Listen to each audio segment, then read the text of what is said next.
Hey there everyone, I am here to help you do this Khan Academy practice set called Relative Minima and Maxima. This is all about finding the derivative and looking for those critical points. Okay, so you know what critical points are. It's when the derivative gives us 0 or an undefined slope, or we're looking at endpoints. There are no endpoints. This is continuous.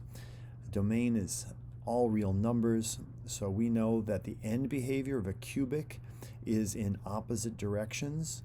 It's got a negative coefficient, so the basic shape of this thing is going down on the right and up on the left.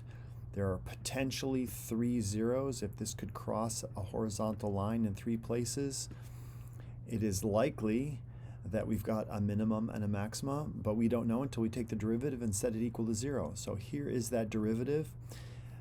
Negative x to the third, bring that 3 out front, kick it down a notch, that's negative 3x squared. Similarly with 3x squared, you take the derivative of that, it's 6x. The derivative of negative 4 is 0. Fundamental stuff. Now factor it. Look at the factors, because that's going to tell you what your critical points are. Clearly, I get 0 when x is 0 here, and I get 0 when x is 2 here. So these middle two, b and c, those are our options. We now just want to consider what's happening with the slope. You could also plug in points and just sort of see, well, when I plug in 0 in my original function, I'm at negative 4. When I plug in 2 in my original function, I'm at negative 8 plus 12. That's positive 4. And then subtract 4, and I'm at 0. Well, 0 is bigger than negative 4, so my clear option here is C. But you can also think about it in terms of the slope of that tangent line. The derivative tells us what the slope is at any point. So if I consider 0 and 2 as my boundary points, anything that's below 0, anything that's like negative 1 times negative 3 is positive, negative 1 minus 2 more is negative. This is going to give me a negative slope. Anything up to 0 will be a negative slope. So I know that a negative slope will be below here for my derivative when I graph it up to 0. And then at 2, I go back to 0 again. So what happens in between 0 and 2? What happens at 1? 1 times negative 3 is negative 3.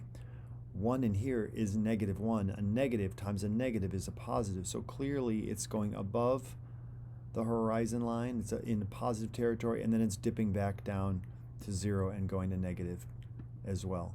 So that means that the original function changes from negative to decreasing to increasing to decreasing again, and that is going to be when something is decreasing to increasing till it gets to the top, and then is decreasing again.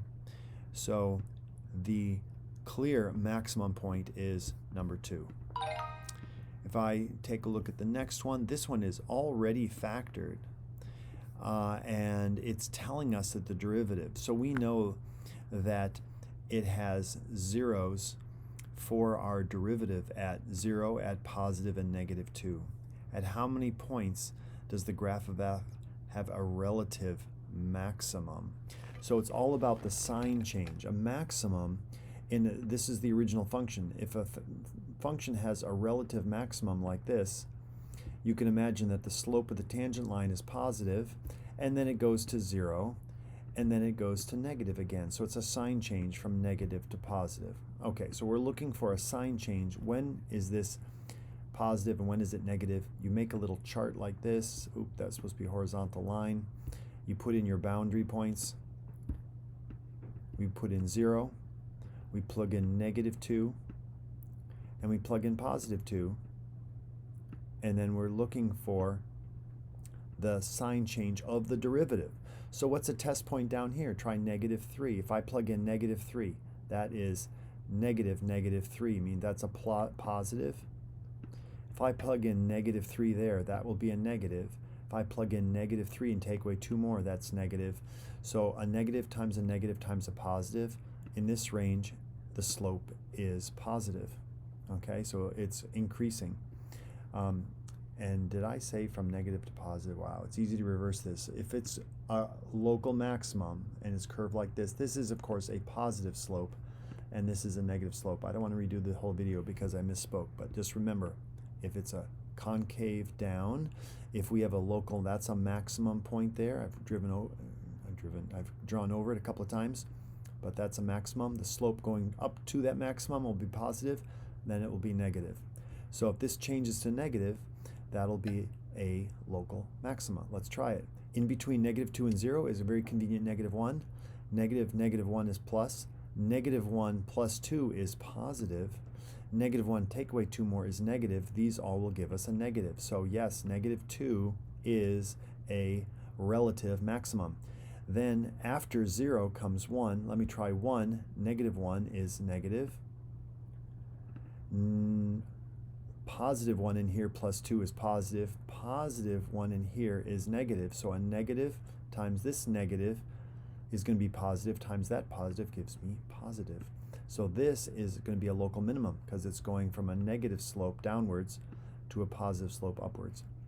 Local minimum there. This one now, greater than 2 is 3. If I plug in 3 for x, I get -3. That's a negative. If I plug in a +3 and I add 2 more, that's still positive.